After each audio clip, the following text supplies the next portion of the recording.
السلام علیکم ورحمۃ اللہ وبرکاتہ۔ الحمد للہ رب العالمین الرحمن الرحیم مالک یوم الدین، اشہد ان لا الہ الا اللہ وحدہ لا شریک لہ واشہد ان محمدا عبدہ ورسولہ، اما بعد فاعوذ باللہ من الشیطان الرجیم۔ وَلَقَدْ خَلَقْنَا الْإِنسَانَ وَنَعْلَمُ مَا تُوَسْوِسُ بِهِ نَفْسُهُ وَنَحْنُ أَقْرَبُ إِلَيْهِ مِنْ حَبْلِ الْوَرِيدِ۔ وقال الله تبارك وتعالى في موضع آخر: وَلَقَدْ خَلَقْنَا الْإِنسَانَ وَنَعْلَمُ۔ محترم حاضرین جماعت، نوجوان دوستوں، پردہ نشین خواتین اسلام، عزیز بچوں، اللہ تبارک و تعالیٰ کا بے پناہ شکر احسان ہے کہ اس نے ہم تمام لوگوں کو قیام اللیل، تراویح جیسی عظیم عبادت کو انجام دینے کی توفیق عطا فرمائی۔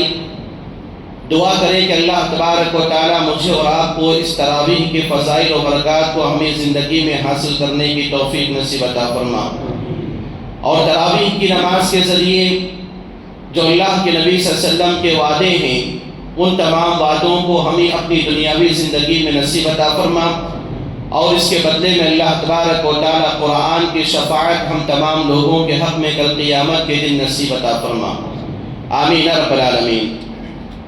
محترم حاضرین، جیسا کہ ہم کل کے درس میں اللہ تبارک و تعالیٰ کی صفت علو، اللہ تعالیٰ کی بلندی، اللہ تعالیٰ عرش پر مستوی ہونے کے بارے میں الحمدللہ تھوڑی سی مختصر سی باتیں سن چکے تھے، جو بہت ساری قرآنی آیات اور احادیث کی دلائل کی روشنی میں۔ آئیے انشاءاللہ آج کے درس میں ہم اللہ تبارک و تعالیٰ کی چند صفات اور اس کی پہچان کے بارے میں سنتے ہیں، کیونکہ مکمل طور پر ایک آدمی کو جہاں پر اللہ تعالیٰ کی کبریائی، اس کی عظمت، اس کی بڑائی کے بیان کرنے کا جو حکم دیا گیا ہے، اور وہیں پر انسان کو اللہ تبارک و تعالیٰ کی جلالت اور اللہ تبارک و تعالیٰ کی جل شانہ مکمل طور پر ایمان اور یقین کے ساتھ زندگی گزارنے کی مکمل طور پر ہدایت دی گئی ہے۔ اسی لیے جب میں اور آپ سورۃ الفاتحہ کی پہلی آیت الحمدللہ رب العالمین، جس کے اندر لفظ اللہ، جو اللہ تعالیٰ کا اسم جلالہ، اسم نام ہے، وہ مکمل طور پر میری اور آپ کی زندگی کے اندر اللہ تعالیٰ کی تعریف، اللہ تعالیٰ کا تعارف، اللہ تعالیٰ کی پہچان، معرفت رب میری اور آپ کی زندگی کے اندر آنا بے حد ضروری ہے، کیونکہ میں اور آپ، جیسا کہ کل بتایا گیا کہ دن و رات میں مکمل طور پر میں اور آپ اللہ اکبر بار بار بولتے ہیں، اور لفظ اللہ میری اور آپ کی زبانوں میں بار بار آتا ہے، سنتے ہیں، اس کے اوپر مکمل طور پر ایمان و یقین بھی رکھتے ہیں الحمدللہ۔ تو آئیے ہم اور آپ دیکھتے ہیں کہ کل ہم نے جو سنا کہ اللہ تبارک و تعالیٰ عرش پر جو مستوی ہے، اس کے لیے جو ساتوں آسمانوں کا سفر اور ساتوں آسمانوں کے اوپر اللہ کی کرسی، اللہ کی کرسی پر اللہ تعالیٰ کا جو پانی، جس کو مکمل طور پر سمندر سے تعبیر کیا گیا ہے، اور اس کے اوپر اللہ تعالیٰ کا عرش، اور اس کے اوپر اللہ تعالیٰ کا استوا، اللہ تعالیٰ کا مستوی ہونا، یہ گرچہ کہ ہم اور آپ الحمدللہ سنے ہیں، مانتے ہیں، یقین رکھتے ہیں۔ اب سوال یہ ہے، جب اللہ تبارک و تعالیٰ اتنی بلندی، اتنی اونچائی پر ہے، قرآن کے اندر بار بار یہ کہہ جاتا ہے کہ ان اللہ مع الصابرین، بے شک اللہ تبارک و تعالیٰ صبر کرنے والوں کے ساتھ ہے۔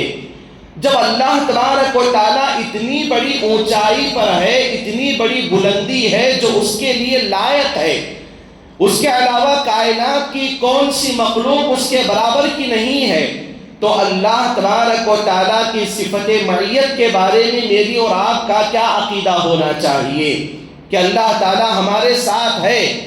اللہ تعالیٰ ہمارے ساتھ ہونے کے بارے میں عقیدہ کیا رکھنا چاہیے، کیونکہ ہم اور آپ کو اللہ کے نبی صلی اللہ علیہ وسلم کی وہ حدیث معلوم ہے کہ پوری دنیا اللہ تبارک و تعالیٰ کے سامنے ایسے ہی ہے جیسے ہمارے ہتھیلی میں رائی کا دانہ۔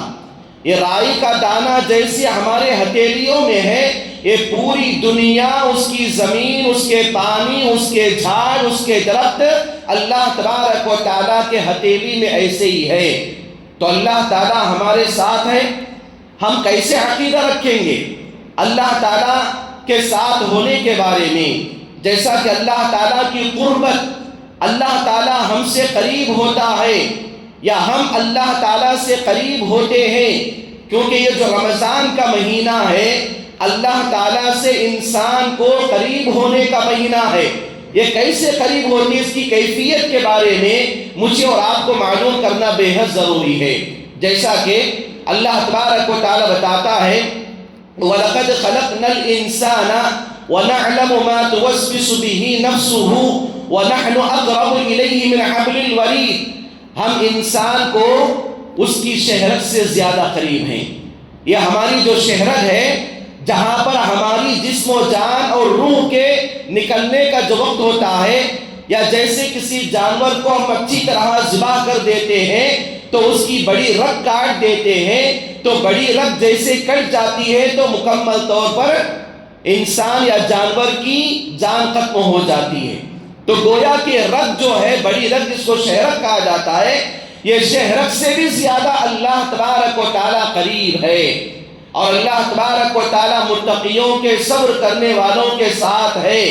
تو اس کے بارے میں ہم بہت ساری باتیں سنتے ہیں کہ اللہ تبارک و تعالیٰ اپنے علم اور قدرت کے اعتبار سے ہمارے ساتھ ہے، ہمارے قریب ہے، یا ہم اللہ تعالیٰ کے قریب ہوتے ہیں۔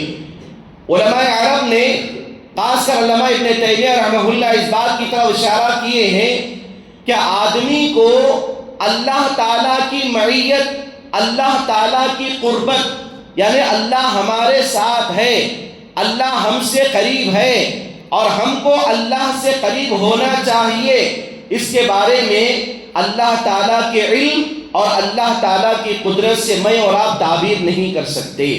جیسے اللہ تعالیٰ عرش پر مستوی ہے، کیسے مستوی ہے معلوم نہیں ہے، اس کے بارے میں سوال نہیں کیا جا سکتا، تو ویسے ہی اللہ تعالیٰ مجھ سے، آپ سے قریب ہے، اللہ تعالیٰ میرے اور آپ کے ساتھ ہے، تو اللہ تعالیٰ کیسے ہے اس کے بارے میں سوال نہیں کریں گے، کیونکہ عقیدہ اسی کو کہا جاتا ہے کہ جو غیبیات ہوتے ہیں، جس کو میرا اور آپ کا دل و دماغ مانے نہ مانے، لیکن ان تمام چیزوں پر ایمان و یقین رکھنا ہی عقیدہ ہے۔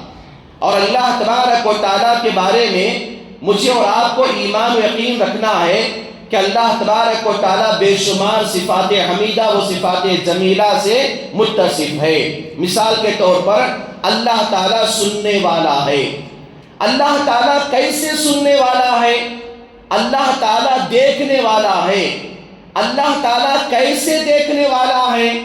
اللہ تعالیٰ کی ان صفات کی ہم مثال نہیں بیان کر سکتے، کہ مثال کے طور پر ہم انسان، جانور، چرندے پرندے سنتے ہیں، دیکھتے ہیں، کانوں سے سنتے ہیں، آنکھوں سے دیکھتے ہیں، لیکن ہم یہ کہہ نہیں سکتے کہ نعوذ باللہ اللہ تبارک و تعالیٰ کا سننا انسانوں کے سننے کی طرح ہے، یا اللہ تعالیٰ کا دیکھنا اللہ تعالیٰ کی مخلوقات کی طرح دیکھنا ہے، یہ کبھی بھی ہم نہیں کہہ سکتے۔ حضرت عائشہ رضی اللہ عنہا بیان فرماتی ہیں کہ اللہ کے نبی صلی اللہ علیہ وسلم کے پاس حضرت قولہ بنت ثعلبہ رضی اللہ عنہا آئیں، اللہ کے نبی صلی اللہ علیہ وسلم کے پاس اپنے شوہر کی شکایت لے کر آئیں، اور اللہ کے نبی صلی اللہ علیہ وسلم سے بتایا قد سمع اللہ قول التي تجادلك في زوجها وتشتكي الى اللہ واللہ يسمع تحاوركما ان اللہ سميع بصیر. اللہ تبارک و تعالی بیان فرماتا ہے وہ آئی اللہ کے نبی صلی اللہ علیہ وسلم کے پاس اپنی شوہر کی شکایت کی اور بتائی کہ میرے اور میرے شوہر کے درمیان جھگڑا ہوا ہے، اس کا حل کیسے ہے.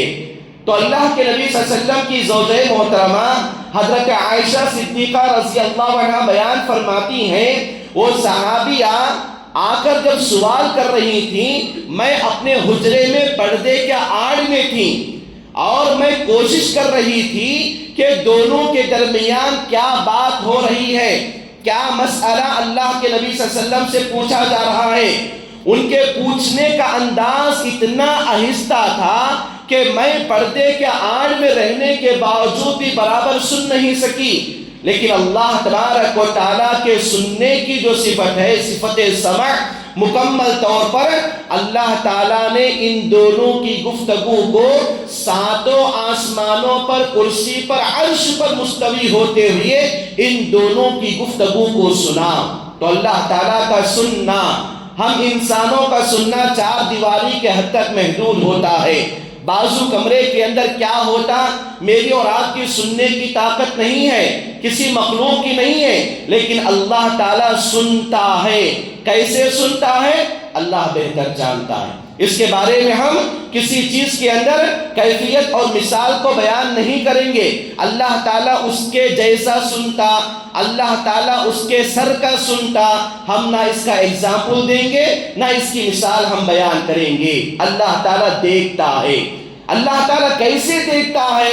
ہم اپنی دنیاوی زندگی کے اندر جیسے ہم بیان کرتے ہیں کالی رات میں کالی چونٹی کے کالے پتھر پر چلنے والے قدموں کی آواز کو سنتا ہے، اس چونٹی کو دیکھتا ہے.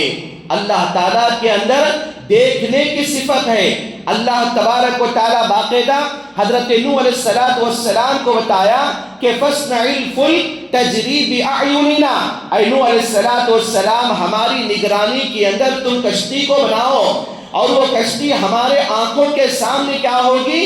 تیرے گی طوفان آنے کے بعد. تو اللہ تبارک و تعالیٰ کی صفت بصر، اللہ تعالیٰ دیکھتا ہے. کیسے دیکھتا ہے اللہ بہتر جانتا ہے. اس کے بارے میں ہم کو مثال دینے کی ضرورت نہیں ہے، اور مثال دینا بھی گمراہی کی علامت ہے. اللہ کی صفات میں مثال بیان کرنا، تعویل بیان کرنا، مثال پیش کر کے رد و بدل کرنا، توڑ موڑ کے کوشش کرنا، اپنے آپ کو بڑا عالم یا فاضل بیان کرنا یا بڑا اپنے آپ کو کیا ہے پڑھا لکھا ثابت کرنا، گویا کہ انسان کی گمراہی کی علامت ہے. اللہ تعالیٰ کے ہاتھ ہیں. اللہ تعالیٰ کے ہاتھ کیسے ہیں اس کا علم مجھے اور آپ کو نہیں ہے. حدیث کے اندر اللہ کے نبی صلی اللہ علیہ وسلم نے بتایا کہ اللہ تعالیٰ کے دونوں ہاتھ سیدھے ہاتھ ہیں. ہمارا ایک ہاتھ سیدھا، ایک ہاتھ کیا ہے دایاں اور بایاں ہوتا ہے ساری کائنات کے مخلوقات کا. لیکن اللہ تبارک و تعالیٰ کا ہاتھ ہے، دو ہاتھ ہیں، دو ہاتھ سیدھے ہیں. جس نے اپنے ہاتھوں سے آدم علیہ السلام کے پتلے کو بنایا، جنت عدن کو بنایا، قلم کو بنایا، تو گویا کہ اللہ تعالیٰ کی ہاتھ ہے. اللہ تعالیٰ کے ہاتھ ہونے پر مجھے اور آپ کو ایمان و یقین رکھنا ہے، لیکن وہ کیسے ہے اس کے بارے میں اسلام نے خاموش کرایا. اللہ کی مکمل طور پر اسی ذات پر ہم ایمان رکھیں گے. اللہ تبارک و تعالیٰ کے پیر ہیں. اللہ تعالیٰ کے پیر کیسے ہیں اس کے بارے میں ہم کو نہ سوال کرنا ہے نہ ہم کو اس کا جواب دینا ہے. اللہ تعالیٰ کے پیر کے بارے میں اللہ تبارک و تعالیٰ باقاعدہ بتایا کہ یوم نقول لجہنم هل امتلأت وتقول هل من مزید. کل قیامت کے دن ابو ہریرہ رضی اللہ عنہ کی روایت میں بخاری شریف کے اندر بتایا گیا ہے کہ اللہ کے نبی صلی اللہ علیہ وسلم نے بیان فرمایا کل قیامت کے دن جہنمیوں کو جہنم میں بھرتا جائے گا. جہنم کیا ہے باقاعدہ اللہ تعالیٰ سے پوچھے گی حل امتلأتی، یعنی حل من مزید، حل من مزید، اور کوئی جہنمی ہے تو میرے اندر ڈالو کیونکہ میں ابھی نہیں بھری ہوں. تو اللہ تبارک و تعالیٰ باقاعدہ اپنا سیدھا پیر جہنم کے اندر رکھتا ہے تو جہنم کہتی ہے اے اللہ تعالیٰ بس ہے، اب میں بھر چکی ہوں۔ یہ کیا ہے؟ اللہ تعالیٰ کی صفت قدم۔ اللہ تعالیٰ کا پیر ہے لیکن کیسے، اس کے بارے میں مجھے اور آپ کو نہ بحث کرنے کی ضرورت ہے، نہ اس کے بارے میں مثال اور کیفیت کے بیان کرنے کی ضرورت ہے۔ اللہ تبارک و تعالیٰ کا چہرہ، اللہ تبارک و تعالیٰ کے چہرے کے بارے میں مجھے اور آپ کو ایمان و عقیدہ رکھنا چاہیے کہ اللہ تعالیٰ کا چہرہ ہے۔ اللہ تبارک و تعالیٰ کیسے ہے وہ بذات خود جانتا ہے۔ ان اللہ جمیل یحب الجمال، بے شک اللہ تعالیٰ خوبصورت ہے، خوبصورتی کو پسند کرتا ہے۔ یہ اللہ تبارک و تعالیٰ کی صفت ہے۔ کل من علیہا فان ویبقى وجہ ربک ذو الجلال والاکرام، کائنات کے اندر جتنی چیزیں ہیں وہ پوری کی پوری ختم ہونے والی ہیں، لیکن پوری کی پوری چیزیں ختم ہونے کے باوجود بھی اگر قائم رہے گی تو اللہ تبارک و تعالیٰ کی ذات باقی رہے گی، اس کے علاوہ کسی اور کی ذات باقی رہنے والی نہیں ہے، کیونکہ اللہ تبارک و تعالیٰ الحی ہے، ہمیشہ زندہ رہنے والا، ہمیشہ زندہ رہنے والا، جس کو کبھی خاتمہ ہونے والا نہیں ہے۔ اللہ تعالیٰ القیوم ہے، ہمیشہ قائم رہنے والا، جس کی کوئی اینڈنگ اور جس کی کوئی اختتام ہونے والی نہیں ہے۔ اسی لیے حدیث میں آتا ہے یہ اللہ تعالیٰ کی جو صفت الحی اور القیوم، یہ اللہ تعالیٰ کے دو بڑے نام ہیں، دو بڑے نام ہیں۔ اللہ کے نبی صلی اللہ علیہ وسلم نے بتایا یہ دو اسم اعظم ہیں۔ اگر کوئی آدمی اللہ تعالیٰ کے دربار میں بیٹھ کر اللہ تعالیٰ کے ان دو ناموں کو پکار کے ان دو ناموں کے واسطے سے جتنی دعا کرے گا، اللہ تبارک و تعالیٰ اس کی دعا کو فوراً قبول کرتا ہے۔ اسی لیے اللہ کے نبی صلی اللہ علیہ وسلم نے صبح و شام کی دعاؤں کے اندر ایک دعا بتایا، یا حی یا قیوم برحمتک استغیث اصلح لي شأني كله ولا تکلنی الی نفسی طرفۃ عین۔ اے ہمیشہ زندہ رہنے والے اللہ، اے ہمیشہ قائم رہنے والے اللہ، میں تجھ سے مدد مانگتا ہوں، تو میری مدد کر۔ اللہ تعالیٰ مجھے کیا ہے، تو پلک جھپکنے کے برابر بھی تو مجھے میرے حوالے مت کر۔ اللہ اکبر، کیا ہے؟ پلک جھپکنے کے برابر۔ پلک جھپکنا کس کو کہتے ہیں؟ ایک مرتبہ آدمی آنکھیں بند کر کے کھول دیتا ہے، پلک جھپکنا۔ اے اللہ پلک جھپکنے کے برابر بھی تو مجھے میرے حوالے مت کر، کیونکہ انسان کی کوئی حیثیت نہیں۔ اللہ تعالیٰ اگر انسان سے اپنی رخ اپنا توجہ ختم کرتے۔ اسی لیے میرے بھائیوں یہ اللہ تعالیٰ کی صفات ہیں۔ هو الاول، اللہ تعالیٰ پہلے ہے، اللہ تعالیٰ پہلے ہے، اس سے پہلے کوئی چیز نہیں ہے۔ والآخر، اللہ تعالیٰ سب سے آخر ہے، اس کے بعد کوئی چیز نہیں ہے۔ والباطن، اللہ تعالیٰ چھپا ہوا ہے۔ والظاہر، اللہ تعالیٰ ظاہر ہے، لیکن اس کے اوپر اس کے نیچے کوئی چیز نہیں ہے۔ یہی کیا ہے؟ اللہ کی ذات ہے۔ اسی ذات کے اوپر مجھے اور آپ کو ایمان و یقین رکھنا ہے۔ یہی میرا اور آپ کا عقیدہ و ایمان ہے۔ یہی کیا ہے؟ الحمدللہ رب العالمین میں جو الحمدللہ میں جو اللہ کا لفظ آیا ہوا ہے، یہ اسی کی تفسیر بیان کرتی ہے کہ میری اور آپ کی زندگی کے اندر اللہ تبارک و تعالیٰ کی مکمل طور پر صفات کو مانے۔ یہی چیز اللہ تعالیٰ سے دعا کرے، اللہ تعالیٰ مجھے اور آپ کو اپنی دنیاوی زندگی کے اندر تیری مکمل صفات پر ہمیں ایمان و یقین رکھنے کی توفیق نصیب عطا فرما، اور ہمیں اپنی دنیاوی زندگی کے اندر تیرے مکمل جو 99 نام ہیں ان کو سمجھنے، ان پر ایمان رکھنے، ان کو یاد رکھنے کی توفیق نصیب عطا فرما، اور اسی کے مطابق تیرے نبی جناب محمد رسول اللہ صلی اللہ علیہ وسلم کی حدیث پر عمل کرتے ہوئے ہم اپنے ناموں تیرے ناموں کو یاد کرنے کے بعد ہمیں مکمل طور پر تیرے جنتوں میں ہمیں داخلہ نصیب عطا فرما۔ آمین رب العالمین۔ اقول قولی ھذا واستغفر اللہ لی ولکم وما توفیق الا باللہ، والسلام علیکم ورحمۃ اللہ وبرکاتہ۔